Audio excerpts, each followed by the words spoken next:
my friends, and welcome to a brand new episode of the Discourse in Magic podcast. My name is Jonah Babbins, and welcome to a very special COVID-19 locked in your home episode. I thought I would put together a quick little episode with some resources and advice and tips that you can do if you're somebody who A, lost a big chunk of their income, maybe you're a full-time or part-time performer, B, if you're just a magician who is locked or trapped in your home and looking for what to do, and C, a little bit of silver lining and good news to share because I think we can all use for something exciting and for some good news. So let's start at the very beginning with a quick little update. I'm not going to go into this too deep because I know everybody knows, but COVID-19 pandemic outbreak, almost everyone on the planet is on lockdown inside of their homes, which means the economy has come to a halt, which means the magic business has come to a halt, and which means we're all in really tricky situations. And no matter if you're a full-time entertainer, part-time entertainer, hobbyist, or even if you don't even do magic at all, the situation has become really serious for everybody. Like I said, even if you used to work from home, now you're working from home, but your kids are there pouring milk on your head or something while you're trying to get work done. So this is a challenging situation for everybody, and we're all in this together. So first, I want to talk about advice for full-time and part-time entertainers. First of all, I am with you 100%. I had my next 2 months worth of gigs completely canceled as well. With the Toronto Magic Company, I literally spent 2 days refunding $8,000 worth of ticket sales for our upcoming events. So I am in this with you. I am in the exact same situation as many of you are. So I know what it feels like and I know what's going on, but I wanted to offer some sympathy and empathy, and then some actual advice that you can put into action. So first, the sympathy, which is like this. I know it's bad. I know it's horrible, but we are all in this together. And also, if you have been a full-time performer for a little while, or even a part-time performer for a little while, it means you're a creative, you're an entrepreneur, you're a problem solver.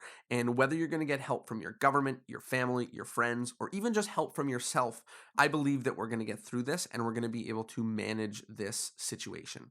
So do not fear. We will get through this together. I know it feels like a giant question mark on our lives, but I have faith that us magicians who literally conjure up money from nowhere are going to be able to get through this together. But if that didn't help you with some solace, let me give you some practical advice. So first, I want to talk about deposits.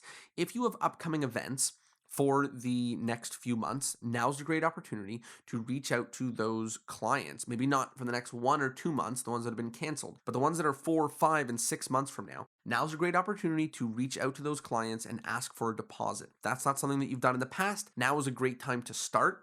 Explain to them the situation, they know the situation, and many of them will be more than happy to give you a deposit to lock you in for the date. Tip number 2 is don't stop your marketing. As we speak, even though I've had events canceled for the next 2 months, I'm currently booking events that are happening in September and in October, and they're even happening in the summer. We don't know what's going to happen, so instead of turning off all of your marketing channels, it might be an opportunity to leave it on and start booking out events that are happening a few months in advance. Tip number 3 is about the Corona clause. If you're booking out events, you can add to your contract or even to your emails a Corona clause with whatever you think might help your potential customers sleep at night. That might mean they can reschedule without any fear, without any extra fees as well. Maybe you have got busy and non-busy seasons and you tell them that the fees will not go up if they have to go from a non-busy season to a busy season. Maybe you add a clause for cancellation or rescheduling and how that works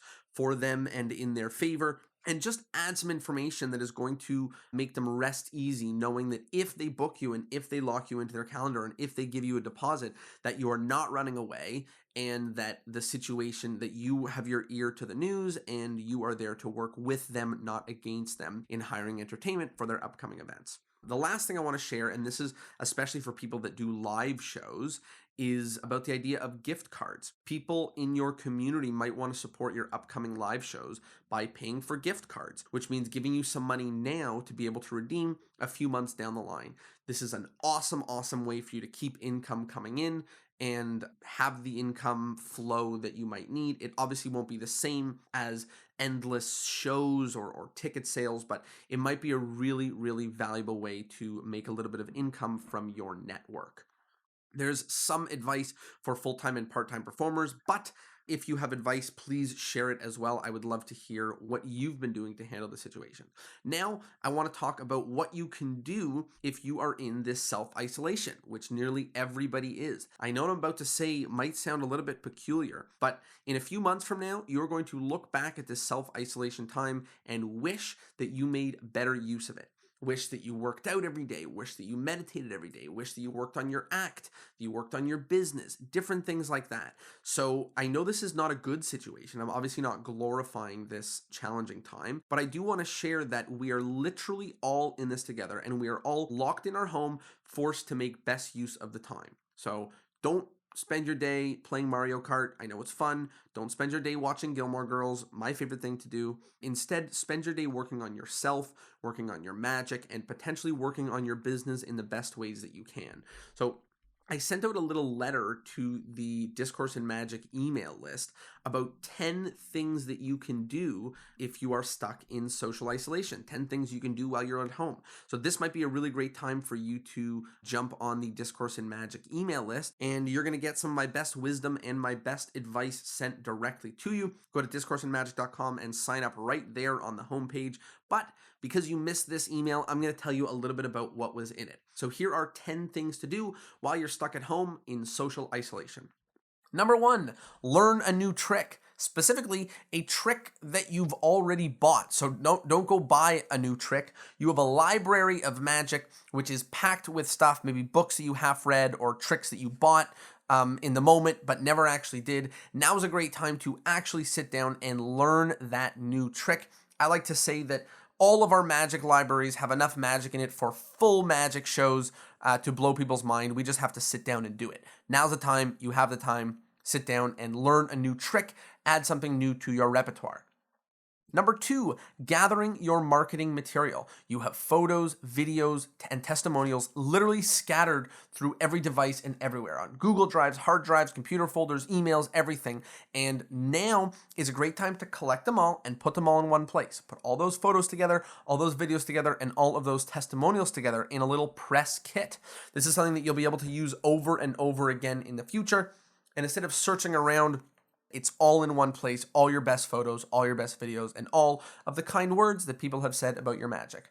Number 3 is to back up your computer. I know that this isn't, directly for your magic business or for your magic, but if you're a creative, if you're an entrepreneur, if you work at your desk at all, then you probably have files and folders on your computer that you cannot afford losing. Now's a great time. Back it up on your hard drive. Make sure any important files and folders are saved in multiple places. If you needed a giant warning sign to flash in your face to remind you to do this, here's that giant warning sign. Go back up your computer. Number 4, clip out some footage. If you have been taking the advice of the dozens of magicians on this podcast, or taking the advice of literally performing magicians and entertainers all across the globe, you have recorded as much of your live performances as you possibly can.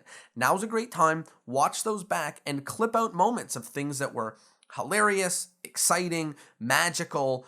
If you clip out 26 clips from different old videos of live performances, then you can release a small clip of you performing every other week for a full year. That's really going to make your social media feed spicy and really give people an opportunity to see more about what you do. And it's only about 1 or 2 days worth of work. Number 5 is Skype jams. I'll have some more to talk about this a little bit later, but just in general, you probably have magicians in your city, in the next city over, in another country, in the other side of the globe. I have no idea, but magicians who you've jammed with before at magic conventions, you love jamming with, they have good ideas, you have good ideas, you have a good time together, and now's a great time to hop on Skype and jam with them. They are likely stuck inside their house just as you are, and they would love to jam, share some magic, and learn some stuff too. So number 5 is Skype jam. Number 6, transcribe your act or trick.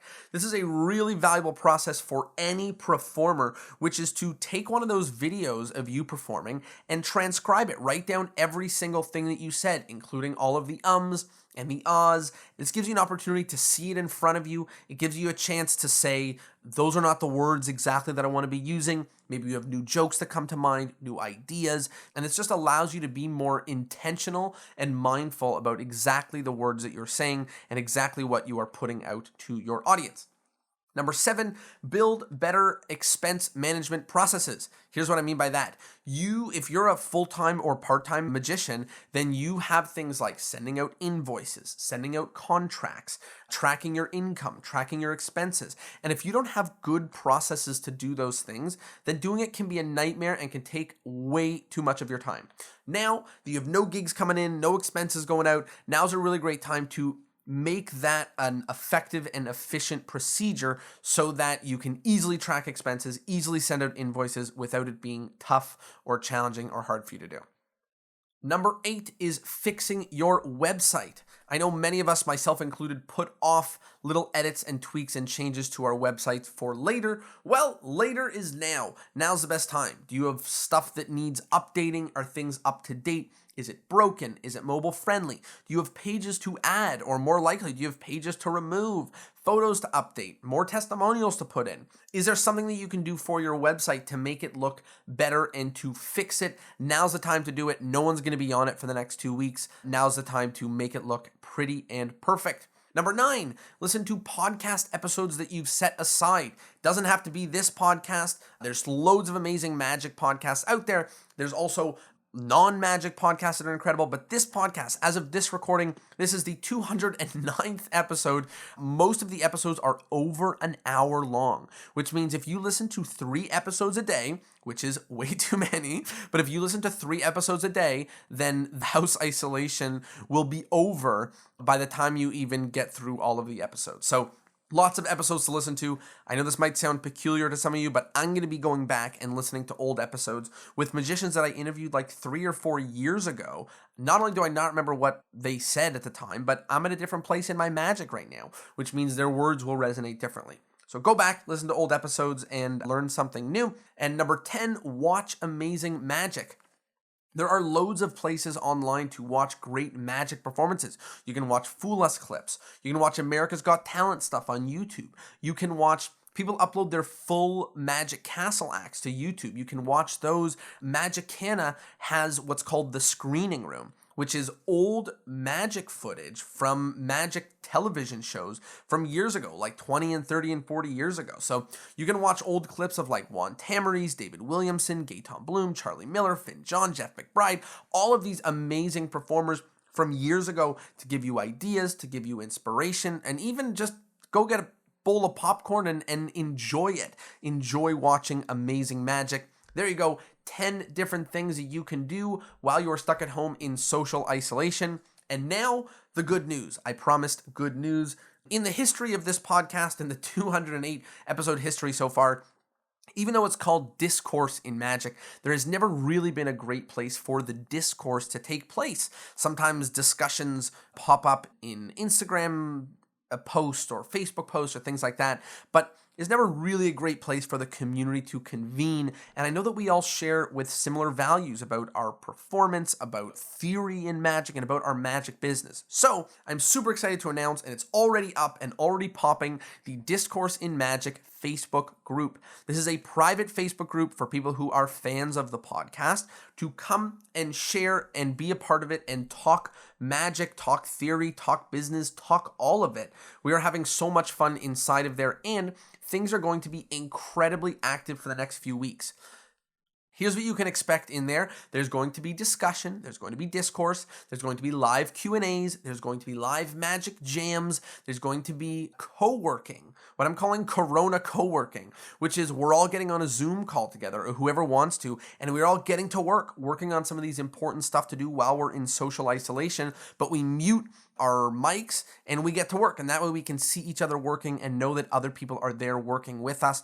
And over the next few weeks, I'm going to be going live in that group every single day, doing different things, whether it's jams, whether it's doing like a group jam, whether we're going to be sharing ideas, whether we're just going to be talking magic business, figuring out how we're handling it through this COVID-19 situation. And I already have a really exciting special guest who's going to be showing up in the next few days for their own incredible live. And this is a special guest who you do not want to miss. So come and join the Discourse in Magic Facebook group. We're having a lot of fun already, and it's going to be a real blast, especially for the next few weeks. Come be a part of it. The link in the description to this episode is where you can find it.